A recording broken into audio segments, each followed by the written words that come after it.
Good evening everyone. आज हम करेंगे प्रोजेक्शन थ्योरम। तो प्रोजेक्शन थ्योरम हमारी क्या है? ये स्टेट एंड प्रूफ है, इम्पॉर्टेंट थ्योरम है। तो प्रोजेक्शन थ्योरम करने से पहले हम क्या करते हैं, दो डेफिनेशंस देख लेते हैं, डायरेक्ट सम की और ऑर्थोगोनल कॉम्प्लीमेंट की। डायरेक्ट सम की डेफिनेशन क्या है कि A vector space X is said to be direct sum of two subspaces Y and Z of X। ये एक वेक्टर स्पेस X है, is said to be direct sum. उसको कब बोलेंगे कि वो डायरेक्ट सम है? किसका? दो सबस्पेसेस हैं Y एंड Z, जो कि किसके हैं? X के हैं। X क्या है? Vector space. जब हम X को कैसे लिखे? X is equals to Y plus और फिर इसके ऊपर ऐसे सर्कल से लगा दिया Z, मतलब X is equals to X is a direct sum of y and z। If each, अगर हर एक जो x है, मतलब कि जो स्मॉल x है, मतलब एलिमेंट है, वो कहाँ बिलोंग करे? कैपिटल X में, and has a unique representation. Unique representation है कि जो हमारा x है वो किसके इक्वल है? y प्लस z के, जहाँ पर y हमारा y से है एंड z हमारा z से है। या फिर क्या हो कि जो x हो वो is equals to Y plus Z हो, और सेकेंड क्या हो, जो y और z का इंटरसेक्शन है वो इक्वल्स टू 0 हो। तो हमारा ये क्या है? डायरेक्ट सम है कि x is equals to direct sum of y and subspaces of y and z। समझ में आ गया? डायरेक्ट सम का हमारा ये सिंबल है। नेक्स्ट क्या है? Orthogonal complement. Let h be a Hilbert space. h क्या है हमारे पास? हिल्बर्ट स्पेस है। And y be a subspace of h, और y क्या हमारे पास? सब स्पेस है किसका? h का। h क्या है हमारे पास? Hilbert space. Then the orthogonal complement of y is defined as. Orthogonal complement किसका? y का। h क्या हमारे पास? हिल्बर्ट स्पेस है, y सब स्पेस है h का। तो ऑर्थोगोनल कॉम्प्लीमेंट किसका? y का, जो कि सब स्पेस है h का, is defined as y orthogonal complement. इसको हम ऊपर ऐसे लिख रहे हैं, ऐसे लिख रहे हैं, ये y ऑर्थोगोनल कॉम्प्लीमेंट है इज इक्वल्स टू, देखो कैसे डिफाइन किया है, जहाँ z है वो बिलोंग करे h में, मतलब हिल्बर्ट स्पेस में, और z है वो क्या है? ऑर्थोगोनल है y के। z बिलोंग कर रहा है h में, और इनर प्रोडक्ट है such that inner product of z and y is equals to 0 for all y belong कर रहे हैं y में। तो हमें पता चल गया ऑर्थोगोनल कॉम्प्लीमेंट का सिंबल ऐसा होता है और डायरेक्ट सम का ऐसे है। ओके, उसकी हमने डेफिनेशन भी दे रखी थी डायरेक्ट सम की और ऑर्थोगोनल कॉम्प्लीमेंट की। अब हम थ्योरम करते हैं इसके। तो थ्योरम के स्टेटमेंट देखो, स्टेट एंड प्रूफ आएगा। तो let y be any closed subspace of Hilbert space h। हमारे पास क्या है? y हमारे पास कोई भी क्लोज सबस्पेस है किसका? हिल्बर्ट स्पेस h का। देन जो हमारा h है, h क्या है? x is equals to y। Direct sum किसका है? y एंड z, मतलब दो subspaces y and z का direct h is a direct sum of y and z subspaces, जहाँ पर z हमारा क्या है? वो is equals to y orthogonal complement है।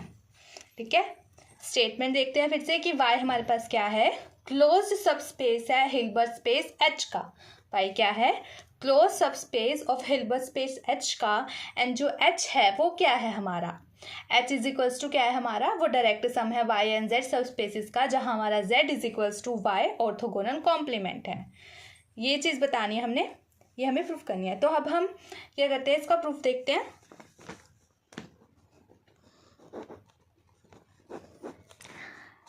Since h is complete, h क्या क्या बोला हमने कि h क्या है? कंप्लीट है, और y क्या है? वो क्लोज्ड है। h is complete and y is closed सब स्पेस, किसके सब स्पेस है? सब space of Hilbert space h। ठीक है, therefore y is also complete. हमने क्या बोला कि h हमारे पास कंप्लीट है एंड y क्या है? वो क्लोज्ड सब स्पेस है हिल्बर्ट स्पेस h का। तो हमारा y भी क्या हुआ? y क्लोज सब स्पेस है हिल्बर्ट स्पेस h का, और h कंप्लीट है, मतलब ये इसका सब स्पेस है y किसका? h का। तो y भी हमारा कैसा हुआ? कंप्लीट हुआ, क्योंकि हमारा h कंप्लीट है। Therefore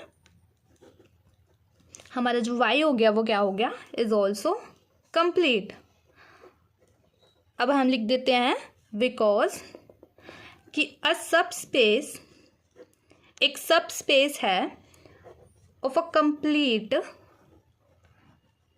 metric space.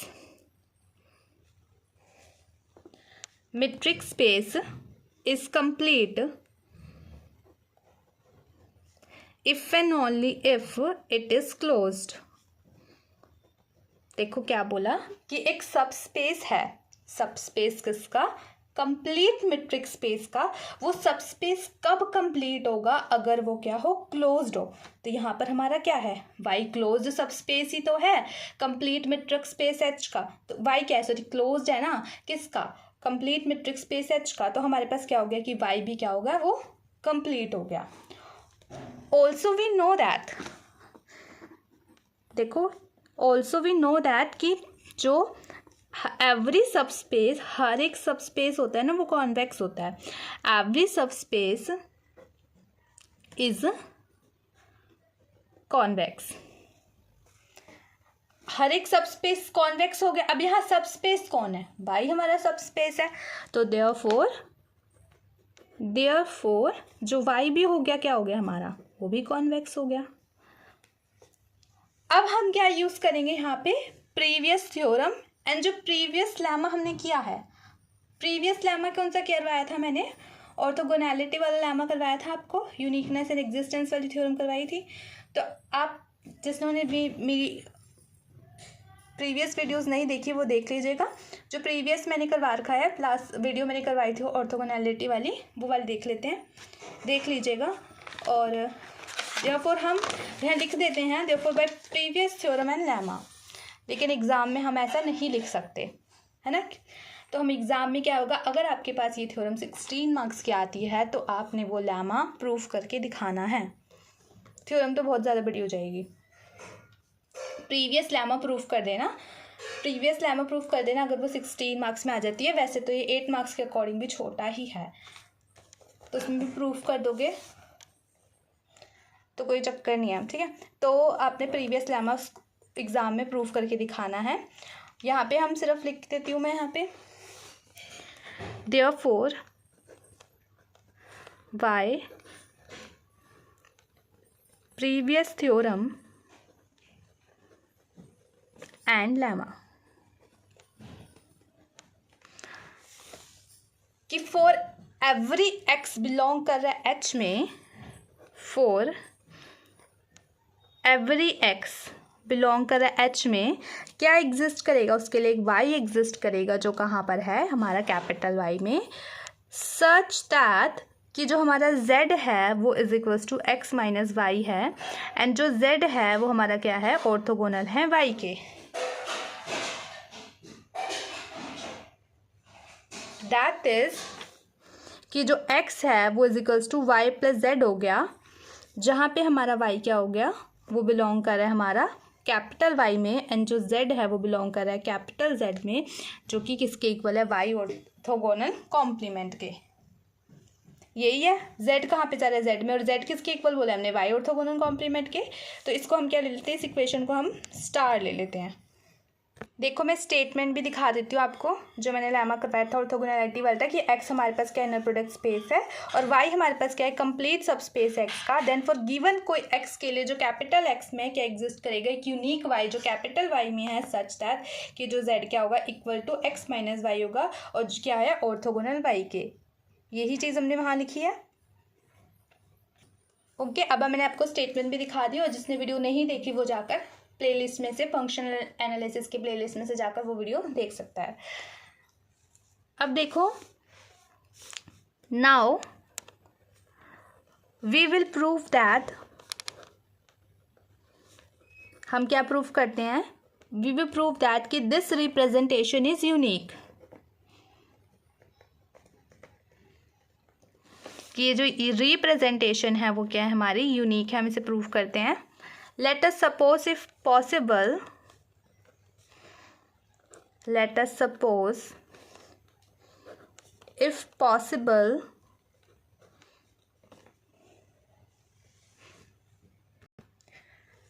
there exist two representation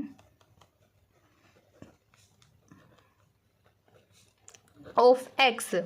हमने प्रूफ करना है कि जो रिप्रेजेंटेशन है वो यूनिक है। हम कहते लेकर चलते हैं, हम लेट करके चलते हैं कि सपोज इफ पॉसिबल कि जो देयर एग्जिस्ट तो रिप्रेजेंटेशन एग्जिस्ट करी है किसकी, एक्स की, सच दैट कि जो हमारा एक्स है वो वाई प्लस जेड के इक्वल है एंड जो हमारा एक्स है वो इक्वल है y one plus z one के।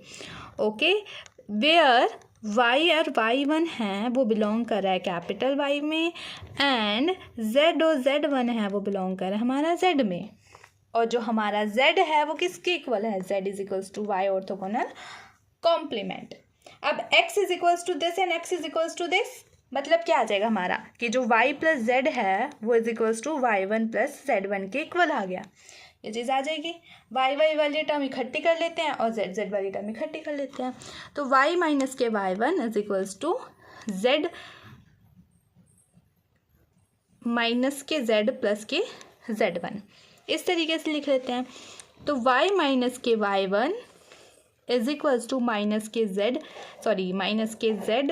प्लस के जेड वन कहाँ बिलोंग कर जाएगा, y intersection y orthogonal complement में। कैसे, देखो बिकॉज हमारा जो y और वाई वन है वो कहाँ बिलोंग कर रहा है, y में बिलोंग कर रहा है। y और वाई वन कहाँ बिलोंग कर रहा है, वो हमारा y में बिलोंग कर रहा है। एंड हमारा जो z और z1 है वो कहाँ बिलोंग कर रहा है, वो z में बिलोंग कर रहा है। और z है किसके इक्वल, z है किसके इक्वल, y ऑर्थोगोनल के। तो मतलब क्या हुआ, जो हमारा z और z1 बिलोंग कर रहा है वो y ऑर्थोगोनल कॉम्प्लीमेंट के हो रहा है। तो हमारा क्या है, जो दोनों की इंटरसेक्शन क्या है इसमें बिलोंग कर जाएगी, मतलब ये दोनों किसमें बिलोंग कर जाएंगे, intersection of y orthogonal complement के। अब देखो हम क्या लिखेंगे, ये बिकॉज यहाँ लिखना था, यहाँ पे जगह नहीं थी इसलिए मैंने यहाँ लिखा है। अब नेक्स्ट स्टेप है y माइनस के y one is equals to z one minus के z is equals to zero. अब ये क्या आ गया, जो y माइनस के y one is equals to z minus के जेड वन माइनस के z one minus z is equals to zero, किसके इक्वल आ गया, ज़ीरो के आ गया। क्यों, यहाँ पे इसका रीज़न लिखते हैं बिकॉज इफ़ हमारा कोई ए हमने एलिमेंट ले लिया, मान लो कि ये बिलोंग कर रहा है किसमें, y intersection y orthogonal complement के, देन इंटरसेक्शन है तो क्या होगा, y बिलोंग करेगा y में, ए बिलोंग करेगा y में एंड ए बिलोंग करेगा, एंड लगाते हैं हम इंटरसेक्शन में, एंड ए बिलोंग करेगा y ऑर्थोगोनल कॉम्प्लीमेंट में। मतलब क्या हो गया कि जो हमारा a हो गया वो ऑर्थोगोनल हो गया y के, फॉर ऑल y बिलोंग करे कैपिटल y में। तो मतलब a ऑर्थोगोनल हो गया y के, तो मतलब a ऑर्थोगोनल होगा a के, बिकॉज क्योंकि a बिलोंग कर रहा है ना y में, तो मतलब हम दोनों का ऑर्थोगोनल होता है। तो मतलब क्या होता है कि जब इनर प्रोडक्ट करेंगे दोनों का तो वो इक्वल्स टू ज़ीरो आ जाएगा। इसका मतलब क्या हो गया कि a इक्वल्स टू ज़ीरो हो गया। अब a है क्या, a हमारा क्या है, y इंटरसेक्शन y कॉम्प्लीमेंट, मतलब कि ये किसके इक्वल हो गया, a हमारा क्या है, एक एलिमेंट है जो बिलोंग कर रहा है किसमें, इसमें बिलोंग कर रहा है intersection of y intersection y complement के। अब y इंटरसेक्शन y ऑर्थोगोनल मतलब कि ये क्या हो गया, ये किसके इक्वल हो गया, सिंगलटन ज़ीरो के। ठीक है, एलिमेंट था इसलिए यहाँ पे बिलोंग कर रहा था, सेट है तो यहाँ पे इसके हमने दिखाया कि इसके इक्वल है। तो मतलब y intersection y orthogonal complement किसके इक्वल आ गया, तरीके से ज़ीरो के इक्वल आ गया। तो y माइनस के वाई वन, क्योंकि ये चीज़ इसमें बिलोंग कर रही थी, इस इंटरसेक्शन में, तो intersection is equals to singleton zero के आ गया। तो हमने क्या बोला, ये स्टेटमेंट किसके इक्वल आ गई, ये इसके इक्वल आ गई। तो इससे क्या हुआ, ये पूरा इसके साथ लिखा जाएगा। तो यहाँ से नेक्स्ट स्टेप आएगा तो कि y, ये रीज़न यहाँ लिखा जाएगा ना, तो y माइनस के y one equals to z minus के z one equals to zero है। तो इसका मतलब क्या हो गया कि जो y किसके इक्वल हो गया, वाई वन के, एंड जो z हो गया वो किसके इक्वल हो गया, जेड वन के। यूनिकनेस में इक्वल में ही प्रूफ करते हैं ना हम। तो देयरफॉर जो रिप्रेजेंटेशन है वो क्या होगी, हमारी यूनिक हो गई। Therefore representation is unique, hence जो हमारा h हो गया वो is equals to y, h हो गया वो हमारा डायरेक्ट सम है y एंड जेड सब स्पेस के, जहाँ हमारा जेड कहाँ पे किसके इक्वल है, वाई ऑर्थोगोनल कॉम्प्लीमेंट की। क्योंकि देखो मैंने डायरेक्ट सम में यहाँ पे बताया था आपको कि जो हमारा इंटरसेक्शन है y intersection z is equals to singleton zero, मतलब कि हमारी इंटरसेक्शन किसके इक्वल आना चाहिए, सिंगलटन जीरो के, और x is equals to Y plus z है। तो यही था, यही लेके चला था हमने। फिर उन यूनिक रिप्रेजेंट दिखाई थी कि x is equals to Y plus z भी है, x is equals to y one plus z one भी है। यहाँ से हम कहाँ पहुँच गए, सिंगलटन जीरो पे पहुँच के ये प्रॉपर्टी प्रूफ हो गई, ये भी हो गई। तो मतलब क्या हो गया, हमारा डायरेक्ट सम हो गया, जहाँ पे हमारा जेड क्या है, वो वाई ऑर्थोगोनल कॉम्प्लीमेंट के इक्वल है। तो यहाँ पर ये थ्योरम है, आपकी प्रोजेक्शन थ्योरम कंप्लीट होती है। यही चीज़ हमने प्रूफ करना था इसके अंदर। आई होप आप लोगों को थ्योरम समझ में आ गई होगी। बाकी के थ्योरम्स हम नेक्स्ट वीडियो में करेंगे। Thank you.